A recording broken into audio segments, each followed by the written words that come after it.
देश को बेच दूंगा। किसी को खाने नहीं दूंगा लेकिन खाऊंगा। इनको सोचना पड़ेगा एचईसी के लिए। ये मोदी सब कुछ कर सकता है वोट के लिए, और वोट को छोड़कर ये और कुछ नहीं करेगा। कितना बड़ा कारखाना, इतना बड़ा झूठा आदमी, अंतिम फैसला भाजपा कार्यालय भी तोड़ देंगे।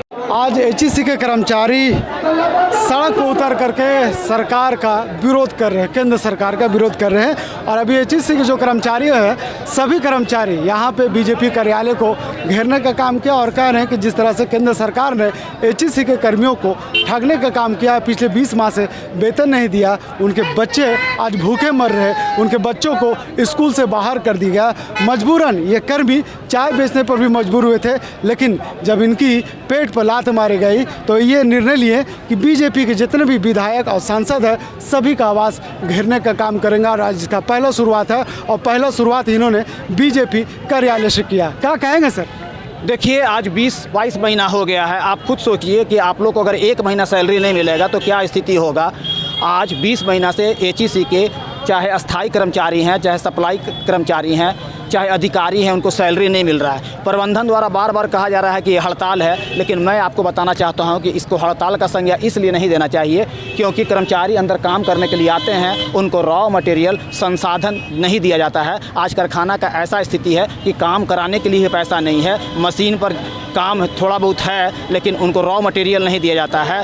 आज अधिकारी भेल का हैं, एडिशनल डायरेक्टर, सीएमडी आते हैं और चले जाते हैं, कोई आश्वासन ठोस नहीं मिलता है। हम लोग पिछले दफ़ा भारी उद्योग मंत्री से भी मिले थे, उन लोग भी आश्वासन दिया कि सारा कुछ ठीक हो जाएगा, लेकिन ये देखते देखते आज 22 महीना हो गया है, लोग सड़क पर हैं और भूखे मरने के लिए आतुर हैं। अब्दुल कलाम ने कहा था कि इंडिया अमेरिका में क्यों, जो बनने वाली सामान थी अमेरिका जाने वाला था, लेकिन जब उन्होंने एचईसी का भ्रमण किया और कहा कि अपने इंडिया में खास करके झारखंड की बात करें तो रांची में मदर कंपनी है, इस मदर कंपनी को केंद्र सरकार क्यों नहीं ध्यान दे रही है? देखिए, सरकार का, भाजपा सरकार का एक चीज़ देखा जा रहा है कि जितना पीयूसी है, जितना पब्लिक अंडरटेकिंग है, उनको ये बंद करना चाहती है, निजीकरण करना चाहती है और उन पर ध्यान नहीं दे रही है। और आज मातृ उद्योग एचईसी एक समय में पूरे रांची का, पूरे झारखंड का शान रहा करता था, लेकिन आज सरकार उस पर ध्यान नहीं दे रही है, जिसके चलते ये आज मरणासन पर है। चंद्रयान 3 की बात करें, जब लॉन्चिंग हुआ था उसमें एचईसी का अहम रोल था, अहम योगदान था। देखिए, यहाँ के कर्मियों ने ये सफलता पाया, चंद्रयान सफल लैंड हुआ, उसके बाद भी सरकार केवल झूठ बोलती है। चंद्रयान बनाने के, लॉन्चिंग पैड बनाने के बाद भी पार्लियामेंट में सरकार कहती है कि ये लॉन्चिंग पैड ये नहीं बनाई है, इनका कोई रोल नहीं है, जबकि आप एचईसी में आए तो लॉन्चिंग पैड का पूरा मोनोग्राम, पूरा फिगर आपको देखने के लिए मिलेगा। बड़ा बड़ा काम आज सेल हो, भेल हो, चाहे कोई भी स्टील सिटी हो, राउर किला हो, सब जगह में एचईसी का महत्वपूर्ण भूमिका है, लेकिन आज सरकार इस पर ध्यान नहीं दे रही है और ये बड़ा उद्योग बंद होने के कगार पे पहुंच गया। आप अभी बीजेपी कार्यालय के बाहर धरने पर थे, अब कहां जा रहे हैं? आपकी जो लोग हैं आगे हम लोग सब बस से यहाँ से फिर एचईसी कूच करेंगे और आगे की रणनीति बनाएंगे कि जब तक हमारा समस्या का समाधान नहीं होता है तो भारत सरकार के कोई भी मंत्री, कोई भी विधायक हमारे पास में आएंगे तो उनको हम आने नहीं देंगे। हमारे हंसी जो देख रहे हैं ना, हंसी बताएगा कि नाराज है कि नहीं। विकास भाई वो तो कह रहे कि हमें तो गारंटी, आपका गारंटी, आपका गारंटी है? हाँ जी, हम मोदी जी का बात कर रहे हैं, हम मोदी जी का ही बात कर रहे हैं, उन्हीं का गारंटी है। देश को बेच दूंगा, आप उसको बढ़िया समझिए, बिकने नहीं दूंगा मत देखिए, देश को बेच दूंगा। कहाँ बेचूंगा आपको पता है? अडानी के हाथ में बेचूंगा, बेच दूंगा। किसी को खाने नहीं दूंगा लेकिन खाऊंगा। मोदी जी 14 में आए थे तो बोले थे कि सबसे मदर बड़ा कंपनी है, महाझूठ। कलाम साहब ने बोले थे अमेरिका में, महाझूठ कलाम। ये गलत है, ये जुमला है वोट लेने का। मंत्री सांसद, जो हमारे सांसद हैं रांची, संजय सेठ जी, उनको सांसद बनाने का ये जुमला था कि हम आएंगे, एचईसी को बनाएंगे, पुनः फिर विकास पे खड़ा करेंगे इसको वहाँ। अभी हम चंद्रयान लॉन्चिंग पैड पे, जो चंद्रयान का सफल परीक्षण हुआ वो हमारे ही बनाए हुए लॉन्चिंग पैड पे हुआ। आज उसी का देन है, बनाए हुए लॉन्चिंग पैड का ही देन है कि आप झंडा हिला रहे हैं। और आपका यही का कर्मचारी 22 महीना से बिना खाए पिए रोड पर खड़ा है, उसका बाल बच्चा रोड पे है, स्कूल का फीस जमा नहीं होता है, शाम में सब्जी लाने के लिए सोचना है, दूध वाला कैन रिटर्न कर देता है कि ले जा भाई अपना घर है। तो ये मोदी जी का जुमला है, इससे हम लोग परेशान नहीं हैं। हम लोग का स्थिति यह है कि किसी ना किसी दिन आत्मदाह करना होगा पूरा परिवार के साथ में। ये हम लोग के साथ बीत रहा। चुनाव आ रहा है, कैसे जवाब? चुनाव में बताएंगे। बाकी लोकसभा सीट संजय सेठ का है, उनको बताएंगे हम कि हम हैं एचईसी में, हमारा एचईसी है, उनको बताएंगे। अरे अब देखते रहिए अभी और होता क्या है। इनको सोचना पड़ेगा एचईसी के लिए और करना पड़ेगा एचईसी को, कुछ ना कुछ इनको अच्छा करना पड़ेगा। निजी हाथों में बेचने की तैयारी चल रही है। पूरा अंदर पूरा है लगल है सब। कैसे रोकोगे? जमीनवा लालच है ना, रोकने का बात कर रहे हैं। अरे हम खड़ा होंगे तो आएंगे नहीं लोग, रोकने का बात करते हैं ये, लेकिन बेचने में लगे हुए हैं। इनका पूरा तंत्र लगा हुआ है कि हम एचईसी को बेचेंगे, लेकिन हम लोग बेचने नहीं देंगे। आयोजन करता है, देश में एक नाम देता है, पूरा विश्व का नाम होता है कि भारत ने लॉन्चिंग सफल कर दिया, उनका कर्मचारी अगर रोड पर चाय बेचे, कैसा महसूस? ये देखिए, इसमें दो तरह से लोग इसको डाइवर्ट कर दिया। आज तक देश में आपको एकदम बात बता देते हैं, आज तक हमारे देश में 2 ही लॉन्चिंग पैड बना, एक खराब हो गया और एक हमारे ये मेकॉन का, एचईसी का, कुछ भेल का, आपका बोकारो का, ये सब लोग मिल के, इंजीनियर वगैरह सारे लोग मिल के, इसरो का टीम पूरा मिल के एक लॉन्चिंग पैड बनाया। वो लॉन्चिंग पैड आज भी है और जितने आपका सफल परीक्षण होता है वो हम ही लोग के बनाए गए लॉन्चिंग पैड पे ही होता है। दूसरा देश में कोई लॉन्चिंग पैड बना ही नहीं। अभी 3 गो लॉन्चिंग पैड बनाने के लिए पड़ा हुआ है। तो ये लोग का जो मनसा है, इस मनसा पे हम लोग पानी फेरेंगे और इनको झुकाएंगे और ये आएंगे, रास्ता पे आएंगे। टेंडर नहीं देंगे तो लॉन्चिंग पैड बढ़ेगा नहीं। अंतिम सवाल जी सर, क्या होगा आपका अगला रुख है? जितने हमारे आवासीय परिसर एचईसी में, विधायक उस आवासीय परिसर में बीजेपी के जितने महान हस्ती हैं, हस्ती मतलब समझ गए होंगे आप, या तो सांसद न तो विधायक, मंत्री तो है नहीं यहाँ, मंत्री कहाँ से रहेगा, सरकार मेरा है तो मंत्री रहेगा नहीं इनका। तो जितने लोग यहाँ हैं उनका दरवाजा में जो ताला लगाएंगे ना ये रास्ता पे आ जाएंगे। अच्छा, पांडे जी यहाँ दशरथ मांझी को वंशज बता रहे हैं। वंशज है ना, क्योंकि हम मजदूर हैं,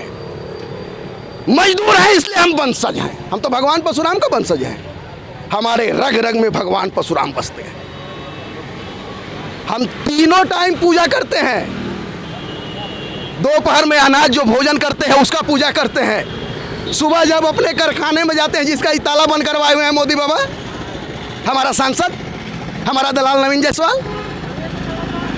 वहाँ जाके सुबह का पूजा करते थे और शाम में भगवान राम का माने आराध्य करते हैं उनका। 14 लाएंगे और 81 के 81 आएगा। देखिए ना, अभी ये लोग का ठीक नहीं है, 400 पार, ठीक नहीं, 900 पार, ठीक नहीं है ये लोग का अंदर से, ये लोग पर लगल है। लोग क्या कहेंगे? देखिए, संजय सेठ तो अभी तक क्षेत्र से लापता थे, पिछले साल फोटो खिंचवाए, राजनीति किए। इस बार देख रहे हैं कि अब किस मुंह से जाएंगे, तो वो अपना नया दलाल मार्केट में लॉन्च कर दिया। अब नया दलाल कौन है? हटिया विधायक नवीन जायसवाल। अब कल का अखबार देखे होंगे, ये भी कहते एकदम यही चीज़, इसी तरह पिछले साल संजय सेठ भी गए, फोटो खिंचा के आए, फिर यहाँ के मजदूर को फुसला के ले गए, मजदूर बेचारे अपने पैसा से लगा के टिकट गए, वहाँ उद्योग मंत्री जी आश्वासन दिए, मजदूर पूरा खुश होकर आए कि चलो अब हमारा भला होगा, लेकिन हुआ कुछ नहीं। इनके हिसाब से नवीन जायसवाल जा रहा है, आपके हिसाब से? नवीन जायसवाल जाना पड़ेगा, इसलिए जाना पड़ेगा कि मजदूरों का दर जो है काफ़ी बढ़ चुका है। और शुरू में जब नवीन जायसवाल जी का लॉन्च हुआ था एचईसी नगरी में, तो वो हम लोग को काफ़ी सपोर्ट में थे, रैला में भी वो सपोर्ट करते थे, साथ देते थे।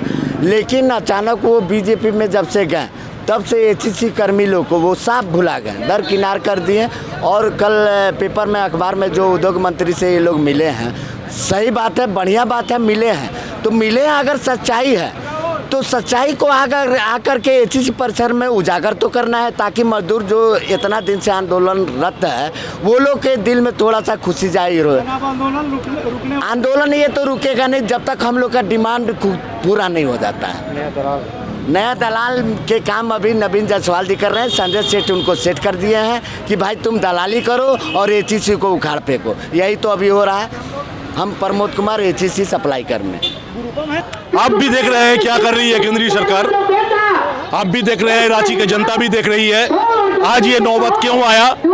इसलिए कि इनका झूठ का पर्दाफाश करने के लिए आज हम यहाँ पर हैं। लगातार झूठ बोल रहा है ये आदमी, बीजेपी सरकार लगातार झूठ बोल रहा है। कभी बोल रहा है भेल से मार्जर हो रहा है, लेकिन डायरेक्टर का कहना है कि ऐसा कुछ भी बात नहीं है। हमने सेक्रेटरी से बात किया दिल्ली में, उनको भी बोला है कि ऐसा कोई वार्ता नहीं है। और मीडिया में फोटो खिंचाकर लोगों को ये गलत परोसा जा रहा है, लोगों को दिग्भ्रमित किया जा रहा है। इसलिए इसका पर्दाफाश होना जरूरी है। सरकार का नीति नहीं है कि मजदूरों का फेवर में काम करे, किसानों को राहत दे। सरकार का राहत देना अगर है वो बड़े बड़े पूंजीपति अदानी और अंबानी, इसका नींद टूटा हुआ है अदानी और अंबानी को लेकर। ये इसलिए मजदूरों के लिए कोई काम करने वाले नहीं है। इसी की बात को हम जनता के समक्ष रखने के लिए आज यहाँ पर रहे हैं। पिछले दिनों देखा था सर कि जो कर्मचारी थे चाय बेचने पर मजबूर हो गए थे, लेकिन सरकार अपने हाथों में पट्टी बांध के सब देती है। आप लोग सब जानते हैं ये सरकार मजदूरों का से सरोकार नहीं है। इस सरकार का अगर सरोकार है, बड़े बड़े पूंजीपतियों से सरोकार है, मजदूरों से कोई मतलब नहीं है इनको। मजदूर खाना खाए मर जाए। आज किसानों को गोली मारा जा रहा है, जैसे लग रहा है कि पाकिस्तान का बॉर्डर में लड़ाई चल रहा है। आपका देश का किसान है, उसके साथ ये सलूक आप क्यों कर रहे हैं? वो दिल्ली में जाना चाहता है, आपसे वार्ता करना चाहता है अपने मांगों को लेकर। वो आतंकवादी नहीं है, आप उसको आतंकवादी बोल रहे हैं, गोली मार रहे हैं। कल 23 साल का एक बच्चे को इन्होंने मार दिया जान से। तो ये जो सरकार की जो है ये नीति, ये लोगों के सामने अब धीरे धीरे आ रहा है। इलेक्शन सामने है, इसका जो बात को और सामने उजागर होगा, जनता को समझ में आएगी कि ना खाएंगे ना खाने देंगे। ये झूठ तो ऑलरेडी सुप्रीम कोर्ट उसका पर्दाफाश कर दिया। खाने वाले सबसे बड़ा कौन है ये भी सुप्रीम कोर्ट ने बता दिया। 10 दिन के अंदर इलेक्शन कमीशन का पोर्टल में आना है। हम देख रहे हैं कि इलेक्शन कमीशन क्या बोलता है। आपने इलेक्शन की बात कह दी सर, 2014 में वही मोदी जी वहाँ पे बैठे थे और कहे थे कि हमारे लिए मदर बनी और उसको हम आगे ले जाएंगे। आप जानते हैं 2024 में पुलवामा का शहीदों को भी इन्होंने नहीं छोड़ा। पुलवामा में क्या हुआ ये आज आपका उनका वो एक राज्यपाल ने इस बात को बता दिया। और ये पुलवामा का शहीदों को भी नहीं छोड़ा, शहीदों के नाम में ये वोट मांगा। ये मोदी सब कुछ कर सकता है वोट के लिए, और वोट को छोड़कर ये और कुछ नहीं करेगा। इसलिए हम जानते हैं कि वो भी एक मौका खोज रहा है कि किस तरह से लोगों को फिर से नए बातों पर जुमला में खड़ा कर दिया जाए। लेकिन उस बार उसको समझ में नहीं आ रहा है क्या करे, क्योंकि मजदूर अलग, किसान अलग और आम जनता अलग इस बात को लड़ाई के लेकर आगे बढ़ चुका है। एचईसी की हालत बहुत खराब होते जा रही है। हम लगातार संघर्ष करेंगे और ये लोग 3 दिन को 1 तारीख तक नहीं बुलाया और कोई हमको रिजल्ट नहीं मिला तो एक भी एमएलए एचईसी क्षेत्र में जितना आवंटन है और एक भी मंत्री उधर नहीं रहेगा। हम सब में ताला मारेंगे और बंद कर देंगे, रात दिन वहाँ पर रहेंगे। वोट बहिष्कार करेंगे? नहीं, हम इनको बहिष्कार करेंगे। भाजपा वाले एमएलए हैं वहाँ, उनका हम बहिष्कार करेंगे। ये स्थिति है। मोदी जी जब 14 में आए थे तो बोले थे कि हम एचईसी का विकास करेंगे। वो तो आप लोग दिखाइए उसको। वो तो खुद बोले थे कि इतना बड़ा कारखाना, इतना बड़ा झूठा आदमी, ये झूठ का च्यवनप्राश खिलाता है, झूठ का च्यवनप्राश, और इनका झूठ बोलना पेशा है। तो ज़्यादा दिन तक काट की हंडी नहीं चढ़ती दोबारा। एक बार दोबारा चढ़ गया लेकिन जल जाएगा और जलेगा, इस बार जलेगा। अंतिम निर्णय क्या होगा आपका? अंतिम फैसला क्या होगा आंदोलन का? अंतिम फैसला भाजपा कार्यालय भी तोड़ देंगे। भाजपा कार्यालय तोड़ देंगे, पहले एमएलए का घर तोड़ देंगे। ये जान लीजिए, हम लोग अगर आपको औकात पर आ गए तो बाल बच्चों समेत इनको हम खदेड़ देंगे और ये हारेंगे। नवीन जायसवाल का तो पत्ता साफ हो जाएगा। अगर नहीं हुआ तो नवीन जायसवाल आंदोलन का उपज है और एचईसी के आंदोलन से बढ़ा है, उसका सबसे ज्यादा घाटा होगा। इसलिए ये लोग बुला करके बात करके मोदी सरकार को कहें एचईसी को मॉडर्नाइज कर दो, एचईसी को पैकेज दे दो, एचईसी को जमीन बेचने का अधिकार दे दो, क्वार्टर गिल्ड हाउस को बेचने का अधिकार दो। लूट मत मचाओ। भारत सरकार का संस्थान मांग रहा है, उसको देने के लिए इजाजत दे दे। हम उनसे पैसा नहीं मांगते, हमारा पैसा तो वो खाते हैं जी। हमसे तो जमीन लूट लिया। 1 करोड़ रुपये एकड़ जमीन है, उस समय 7 करोड़ रुपये एकड़ बिकता था वहाँ बिरसा चौक पर जमीन। हमारा 1 करोड़ रघुवरदास मोदी ने मिलकर के जमीन हड़प लिया। दिल्ली जाने का भी काम किए। उद्योग मंत्री महेंद्र पांडे से भी हम लोग मुलाकात किए। उन्होंने साफ कहा कि जाइए बैंक गारंटी आपको 500 करोड़ का हम दे रहे हैं, लेकिन आज तक यानी 1 साल हो गया उनसे हम लोग का मुलाकात किए हुए, आज तक बैंक गारंटी भी नहीं मिला। हम लोग का एचईसी को 1200 करोड़ का कार्यादेश है, लेकिन उसको पूरा करने के लिए कार्यशील पूंजी नहीं है। जो रॉ मटेरियल अगर नहीं खरीदेंगे तो कहाँ से हम काम को पूरा करेंगे। हम लोग का वही डिमांड है सरकार से कि आप हम लोग को पैसा मुआवजा करवाएं, पैसा दिवाएं, और हमका ये जो 1200 करोड़ का कार्य है उसको हम लोग फिर से अपना स्टैंड में खड़ा हो जाएंगे। एचईसी 20 महीना से जो हम लोग का वेतन बाकी है, तो हम लोग चाहते हैं कि वेतन अगर मिल जाए तो जो मजदूर आज रोड पर हैं, आज हम लोग बीजेपी कार्यालय घेराव कर रहे हैं। क्यों कर रहे हैं? मजबूरन भूखे पेट आदमी लड़ रहा है। और आपके चैनल के माध्यम से बता रहे हैं, अगर आज भी हम लोग का कोई समाधान नहीं निकलता है तो कल से जितने बीजेपी के सांसद और विधायक हैं उनके घर हम लोग घेरने का काम करेंगे। कह सकते हैं कि आने वाला 2024 का चुनाव और ऐसे में एचईसी के कर्मियों ने यह साफ तौर पर कहा है कि जब सरकार या कोई नेता इनसे वोट मांगने आएगी, खास करके बीजेपी के जो कैंडिडेट होंगे वो वोट मांगने का काम करेंगे, तो वैसे नेताओं को, वैसे प्रतिनिधियों को ये एचईसी कर्मी विरोध करने का काम करेंगे, वहाँ खदेड़ने का और भगाने का काम करेंगे। साफ तौर पे ये संकेत मिल रहा है कि जिस तरह से केंद्र सरकार ने अनदेखी किया है इन कर्मियों के साथ, ये कर्मी भी आने वाले चुनाव में उन्हें मुंह तोड़ जवाब देने के लिए पूरी तरह से तैयार है। अपने सहयोगी विशाल के साथ नौशाद, लाइव इंडिया, रांची।